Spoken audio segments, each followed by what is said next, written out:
താജുദ്ദീൻ, നമസ്കാരം. താജുദ്ദീൻ, എങ്ങനെയാണ് ഈ തട്ടിപ്പിന് ഇരയായത്? എത്ര സെന്റ് ഉണ്ടായിരുന്നു ഭൂമി? എനിക്ക് അവിടെ കുടപ്പനക്കുന്ന് വില്ലേജില് ഒരു 14 സെന്റ് സ്ഥലത്ത് ഞാനൊരു 16,000-ഓളം സ്ക്വയർ ഫുട്ട് ഏരിയയിൽ 10 ഫ്ലാറ്റുകൾ 4 നിലകളിലായിട്ട് ചെയ്തു. 10 ഫ്ലാറ്റുകളാണ്, 10 2 ബെഡ്റൂം ആൻഡ് 3 ബെഡ്റൂം ഫ്ലാറ്റുകളാണ് 10 അപ്പം അത് ചെയ്ത് കൺസ്ട്രക്ഷൻ ഇങ്ങനെ പുരോഗമിച്ചു വരെയും എന്റെ ഓൺ ഫണ്ട് യൂസ് ചെയ്താണ് ചെയ്തത്. ഞാൻ കുറെ കാലമായിട്ട് സിറ്റിയിൽ കൺസ്ട്രക്ഷൻ നടത്തിക്കൊണ്ടിരിക്കുകയാണ്. അപ്പം അങ്ങനെ എന്റെ സ്വന്തം ഫണ്ട് ഉപയോഗിച്ച് ചെയ്ത് ഇങ്ങനെ വന്നപ്പോഴത്തേക്ക് ഈ കോവിഡും ഒക്കെ വന്ന ആ പീരീഡിൽ കുറച്ച് ബ്ലോക്കായി. മറ്റ് ബിസിനസ് നടക്കാതെ വന്നത് കാരണം ഞാനത് അന്നത്തെ പ്രസന്റ് സ്റ്റേജിൽ ഇത് കൊടുക്കാമെന്ന് തീരുമാനിച്ചു. പ്രോപ്പർട്ടി കൊടുക്കാൻ തീരുമാനിച്ചു. അങ്ങനെ എൻ്റെ ഒരു റിലേഷനിലുള്ളൊരു പയ്യൻ നേരത്തെ ഈ KFC എന്ന് പറയുന്ന കൊല്ലം ബ്രാഞ്ചിൽ വർക്ക് ചെയ്തിരുന്നു. അപ്പം ഇദ്ദേഹത്തിന്റെ എന്തോ ഒരു ചെറിയ പരിചയം ഉണ്ടെന്ന് പറഞ്ഞിട്ട് ഒരു കച്ചവടക്കാരൻ എന്ന് പറഞ്ഞിട്ട് എന്നെ വന്ന് സമീപിക്കുകയും അങ്ങനെ അത് ഒടുവിൽ എന്തായാലും ശരി എഗ്രിമെന്റ് എഴുതി. എത്ര ലക്ഷം രൂപ അഡ്വാൻസ് തന്നു? അത് 25 lakhs. 25 lakhs അഡ്വാൻസ് തന്നു. അത് ക്യാഷ് ആയിട്ട് അല്ലെങ്കിൽ അക്കൗണ്ടിലേക്ക് ട്രാൻസ്ഫർ ചെയ്ത് തന്നു. തന്നിട്ട് പിന്നെ എന്താ സംഭവിച്ചത്?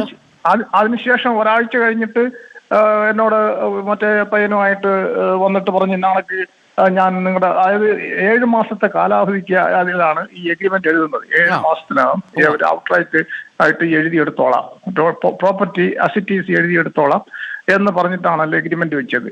അപ്പൊ ഈ 25 തന്നതിന് ശേഷം ഇവര് കുറച്ച് ദിവസം കഴിഞ്ഞിട്ട് വന്നിട്ട് പറഞ്ഞു, നാളേക്ക് എനിക്ക് ഇതൊരു കൊളാട്രൽ വെക്കണം, ഞാൻ ഗവൺമെന്റ് കോൺട്രാക്ടറാണ്, KFCയിൽ കൊളാട്രൽ വെക്കുന്നതിന് വേണ്ടിയിട്ട് ഈ വസ്തുവിന്റെ എനിക്ക് ഒന്ന് ഇത് ചെയ്ത് തന്നാൽ 3 monthsനകത്ത് 3 മാസത്തിനകത്ത് അവരിത് എഴുതിയെടുത്തോളാം എന്നുള്ള ഒരു വെർബൽ ഒരു കൺഫർമേഷൻ തന്നു. അത് അപ്പൊ അത് ഇത് KFCയിൽ അന്നിരുന്ന സ്റ്റാഫിനും ഒക്കെ അറിയുന്നതാണ് അവര്. അപ്പൊ അന്നിരുന്ന ഒരു മാനേജർ, പിന്നെ KFCയിൽ അന്നത്തെ ലീഗൽ പ്രമാണം എഴുതി കൊടുക്കുന്നതിന് മുമ്പ് തന്നെ അയാൾക്ക് വേണ്ടി അത് കൊളാട്രലായിട്ട് വെക്കുന്നു. കൊളാട്രൽ എന്ന് പറഞ്ഞാൽ പണയം വെച്ചിട്ട് പണയമായിട്ട് എടുത്തിട്ട് ലോൺ എടുക്കുന്ന മാതിരി ഇതെടുത്തു വർക്കിന് വേണ്ടി. പക്ഷേ അയാൾക്ക് എഴുതി കൊടുക്കുന്നതിന് മുമ്പ് അയാൾ ഇങ്ങോട്ട് തരേണ്ടത് പണത്തിന് പകരം നിങ്ങൾ എന്തിനാണ് താജുദ്ദീൻ അയാൾക്ക് ഈ ഇത് കൊളാട്രൽ കൊടുത്തത്? കൊളാട്രൽ കൊടുത്തതെന്ന് പറഞ്ഞാൽ സാറേ, എനിക്കത് എത്രയും പെട്ടെന്ന് എഴുതിയെടുക്കും എന്ന് പറഞ്ഞത് കൊണ്ടാണ് അത് ചെയ്തത്. നമ്മുടെ അത് പക്ഷെ അതുകൊണ്ട് ഒരു സാമ്പത്തിക ബെനിഫിറ്റും താങ്കൾക്ക് കിട്ടിയിട്ടില്ല. അവർ എത്ര രൂപ എടുത്തു താങ്കളുടെ പ്രമാണം വെച്ചിട്ട്? എന്റെ പ്രമാണം വെച്ചിട്ട് എനിക്ക് തോന്നുന്നു കോടികൾ എടുത്തു. കോടികൾ എന്ന് പറഞ്ഞാൽ താങ്കൾക്ക് എത്ര രൂപ ബാധ്യതയുണ്ട് KFCയിൽ? എനിക്കിപ്പോ ബാധ്യത എന്ന് പറഞ്ഞാൽ എനിക്ക് പല തവണയായിട്ട് ഇദ്ദേഹം കുറച്ച് ക്യാഷ് തന്നിട്ടുണ്ട്. അത് കൂടാതെ ഒരു ഏതാണ്ട് ഒരു 1.5 CR എനിക്ക് KFCയിൽ ബാധ്യതയുണ്ട്. ഇത് മറ്റേ എമൗണ്ടുകൾ ഞാൻ അവിടെ ഇത് കൊടുക്കും. അതാണ് എനിക്ക് മനസ്സിലായി. അപ്പൊ 1.5 കോടി രൂപയോളം താങ്കളുടെ തന്നെ പ്രമാണം വെച്ച് കളിപ്പിച്ച് ബുദ്ധിമുട്ടിലാക്കി. അതെ, അതിൽ കൂടുതൽ അദ്ദേഹം അതിൽ നിന്ന് എടുത്തിട്ടുണ്ട്. ഇപ്പൊ പ്രമാണം എവിടെയാ? KFCയിലാണോ ഉള്ളത്? KFCയിലാണ് പ്രമാണം. താങ്കൾക്ക് ഇവര് പറഞ്ഞ പണം മുഴുവൻ തന്നോ? ഇല്ല, തന്നിട്ടില്ല. അതെ, ഇവര് പറഞ്ഞ എത്ര രൂപയ്ക്ക് അത് വിൽക്കാൻ തീരുമാനിച്ചു ആ പണം മുഴുവൻ തന്നോ? ഇല്ല, അത് തന്നെങ്കിൽ പിന്നെ എന്റെ പ്രശ്നം കഴിയുമായിരുന്നു. മനസ്സിലായി താജുദ്ദീൻ. വിജയലക്ഷ്മി ഉണ്ട്, ഇപ്പൊ കാര്യങ്ങൾ മനസ്സിലായി. വിജയലക്ഷ്മി, നമസ്കാരം. വിജയലക്ഷ്മി മാഡം, എത്ര രൂപയാണ് പോയത് നഷ്ടപ്പെട്ടത്? വിജയലക്ഷ്മി, ഞങ്ങൾക്ക് നഷ്ടപ്പെട്ടത് 59 ലക്ഷം രൂപയാണ് നഷ്ടപ്പെട്ടത്.